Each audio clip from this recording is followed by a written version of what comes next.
hommikust! Ma siin olen alustanud uuesti selle enda tühjaks kirjutamisega, sest ma tunnen, et hommikul ärgates on muidugi ikkagi pea igasuguseid mõtteid täis. Ja täna hommikul, kui ma niimoodi poolunes ja poolärkval olin, siis käis läbi selline lause, et uus elu ei sünni vana korrates. Ja minul toimub mõttemaailmas hästi palju. Ühtepidi see on minu hüvanguks, teistpidi ta ei ole. Kui ta läheb sinna hirmusagedusse rohkem ja kuidagi sinna nagu ülemõtlemisse ja sinna. Ühesõnaga, kui see mõtlemine tuleb varjust, siis ta ei ole mulle mitte kuidagi kasulik. See on kui tore, et see päike välja tuli. Nii mõnus. Ma tunnen ennast üks kuu aega juba, just kui ma sünnitaksin enda uut elu. Ja see on selline pikem lugu.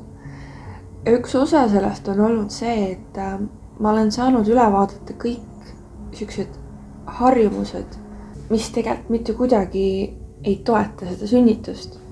Ja see on nii huvitav, et mu juhatus on nagu väga palju kutsunud mind lihtsalt hingama ja lihtsalt olema ja mediteerima, aga minu jaoks see sõna meditatsioon nagu võib tähendada väga paljusid asju. See tähendab vahest jalutamist, see tähendab vahest niisama olekut. Ta ei tähenda alati mediteerimist selle klassikalises tähenduses. Ja üks selline meditatiivne asi, mis mulle teha meeldib siis, kui ma tunnen, et mul nagu siin kupli all kuidagi nagu liiga palju mõtteid on, eriti hommikul, siis ma kirjutan need kõik välja. Ja kuna mu mõte jookseb väga kiirelt, siis mulle meeldib teha seda arvutis. Proovisin märkmikud ka, aga see oli üks vares jalad, et ma ei saanud mitte midagi aru, mis ma sinna kirjutasin. Ja täna hommikul, kui ma olin niimoodi poolunes, poolärkvel, siis tuli see teadmine, et sellega on vaja jätkata. Ma juba eile alustasin, aga selline tunne, et nii, nüüd on vaja üles ärgata ja nüüd on vaja minna kirjutama. Sest ma näen, et ikkagi nagu hiilivad sisse mingisugused muremõtted või hirmumõtted või et kui ma ühe valiku teen, et mis siis saab või kui ma teise valiku teen, mis siis saab või kuidagi sellised väga nagu ellujäämisega seotud küsimused. Ja ma tean ennast ja oma rütmi, et sellest hirmust ei sünni mulle mitte midagi head. Ma teen jälle mingit valikut, mida ma olen minevikus juba teinud ja sellega uut elu ei loo. Nii et kutsun sind ka oma pead hommikul tühjaks kirjutama.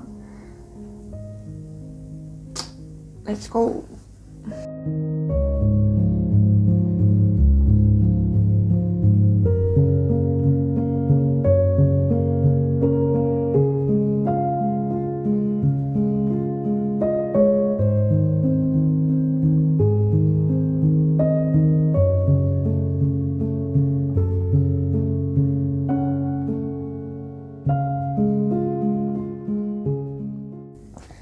Ja selle kirjutamise üks väga suur point, miks mina seda teen, on see, et ruumi luua endas. Et see ei ole just selleks, et negatiivseid asju välja kirjutada, ka positiivseid. Siin ei ole nagu üldse vahet, sa võid kirjutada mida iganes. Mina võtsin endale sihiks, et üks see leht, mis Wordis on, selle ma kirjutan täis. Ja kirjutan just täpselt seda, mis hetkel peas on ja kui midagi ei ole, siis ma kas teen pausi või siis kirjutan, isse ma ei oska midagi kirjutada. Et nagu lihtsalt, et teha endasse ruumi, sest mina kogenud küll seda, et inspiratsioon eluks ja uue elu kogemiseks ja selle loomiseks tuleb sellest, kui minus on ruumi ja see on üks viis, kuidas ma ruumi loon.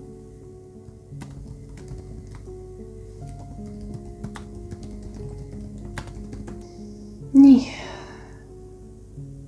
mõnus. Väga palju huvitavaid mõtteid oli.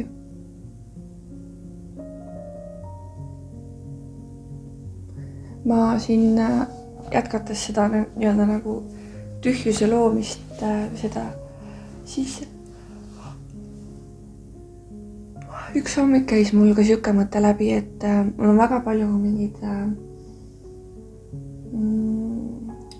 raamatuid, mida ma olen võib-olla paar korda ainult lahti võtnud, kus ma mõtlesin, et läbi raamatute oma andeid tundma õppida. Ja need raamatud istuvad mul lihtsalt niimoodi riiuli täiteks. Ja mul on veel igast nagu maagilisi asju, mis ma olen ise teinud või siis mis mul on, mis tegelikult lihtsalt seisavad, mida ma ei tunne, et ma tahan enam kasutada ja mis tegelikkuses ma tunnen, et tahaks minna nagu uue inimese kätte. Nii et mul tuli täna siuke mõte teha jagasse väike poekene, kus ma saan need asjad siis sinna üles panna kõik. Et kellel on huvi, siis väikse kohvi või tee raha eest omale mõni minu raamatu või mõni minu maagiline ese endale soetada, siis ma arvan, et see on väga lahe viis, kuidas teha ruumi. Ja toetada minu reisifondi. See on üks väike asi, mitte väike asi, aga üks väga suur asi, mis ma loomas olen, on üks reis. Ja siis mul tuli siin välja veel, et üks lause, mis mulle siit praegu silma jääb, on, et miks elada tulevikus, kui sa saad elada ja nautida siin ja praegu. Sest üks minu selliseid harjumusi on olnud see, et ma püüan ette mõelda, kuidas miski tuleb või kuidas miski saab olema ja luua mingisuguseid stsenaariume, et siis mugavalt nende stsenaariumites olla, et need justkui nagu rahustavad maha. Mitte, et ma oleks hullult närvis tuleviku pärast kogu aeg, aga lihtsalt siuke nagu väiksest peale. Väiksena see oli see, et mu reaalsus oli emotsionaalselt ja füüsiliselt väga ebastabiilne, nii et see nagu toetas seal. Aga kindlasti on sul ka mõni harjumus, mida sa terve elu nagu harjunud tegema ja sa isegi võib-olla ei märka, miks see nagu sind ei toeta enam. Sa lihtsalt teed seda, sest et sa oled harjunud seda tegema.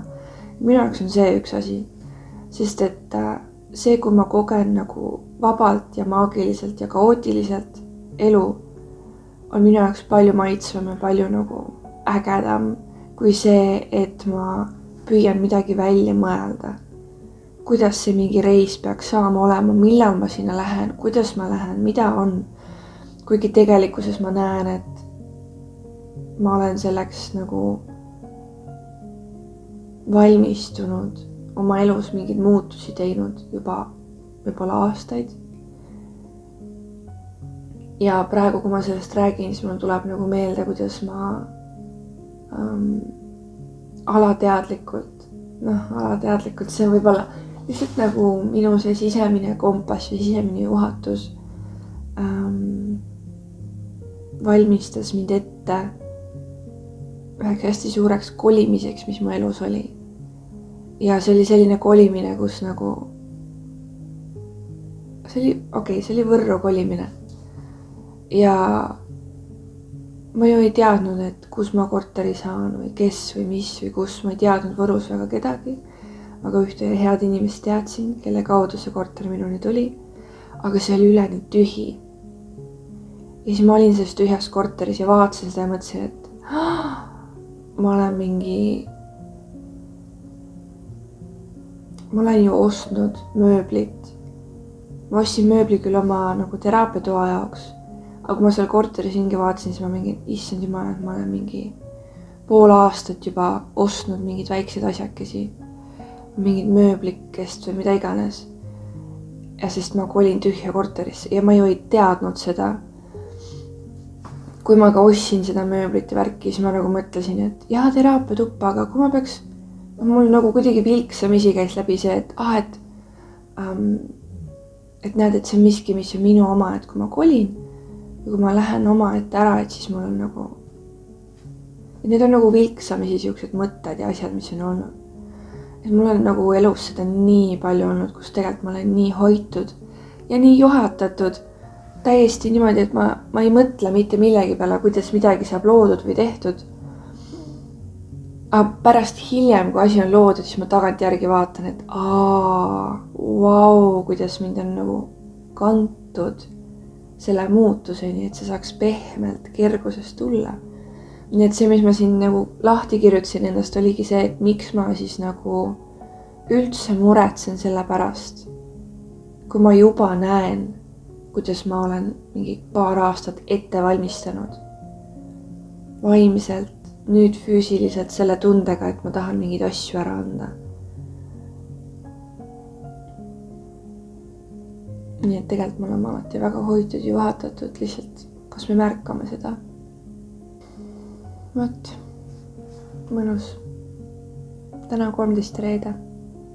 Mulle väga meeldib. Nõidade puhkepäev. Naljaks on ka see veel, et mul on täiega kange kaelsus.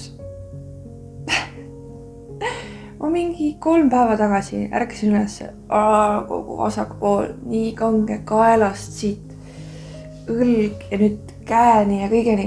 Ja see läheb nagu päris kiirelt hommikuti ära, nii et õhtuks ei ole midagi. Ja siis ma magan kuidagi nagu Kreeka või ma ei tea kuidas. Ja siis hommikul on jälle. Ja siis mõtlen, et huvitav, et mida ma siis nagu tõrgun vastu võtmast, et miks ma olen nii kange kaelne, et vastu võtta.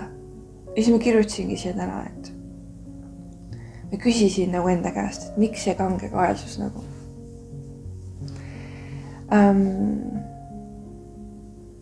Sest sa arvad, et vastuvõtmine peab olema raske, vastuvõtmine peab olema välja teenitud. Ja ma lihtsalt praegu olengi täiega fookuses selle peale, et näidata sellele osale endast, mis arvab veel, et asjad peavad tulema raskelt või keeruliselt. Näidata, kui kerge elu saab olla ja kui kergelt asjad saavad tulla ja olla, kui kerge on vastu võtta. Sest me nagu ise saame valida, kas me elame oma elu keeruliseks või mitte. Ja mina olen selles peatükis oma elus, kus ma tahan kogeda kergust ja ma kogen kergust, sest et see on minu lugu. Ja mida ma valin iga päev teha, kas ma valin olla minevikus või tulevikus või ma valin olla siin ja kogeda, kuidas see moment on kerge, ilus, mõnus. Ja kui ta ei ole, kuidas ma saan selle luua, sest ma saan kohe energiat muuta. Ma saan kohe oma tegevust muuta. Mul on vaja lihtsalt tähele panna ennast.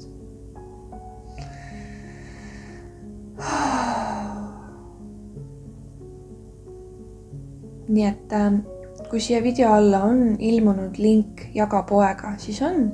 Ja kui veel ei ole, siis ma annan Instagramis ja siin YouTube'is teada, kuna see on nii-öelda ready to go ja siis sa saad sealt vaadata. Kui keegi tahab mingi asjaga mingit pühendust või mingit sükest, et ma midagi kirjutaks mingi raamatu sisse või midagi, siis andke mulle märku. Ma olen avatud igasugusele maagiale, igasugustele imedele, igasugusele ilule ja armastusele ja kõigele heale ja pehmele. Aga mina lähen teen nüüd süüa ja siis vaatan, mis päev edasi toob. Kõik ilusad sulle, ole tubli ja nunnu ja suhtleme ja kohtume ja onju. Tšau! Tšauki!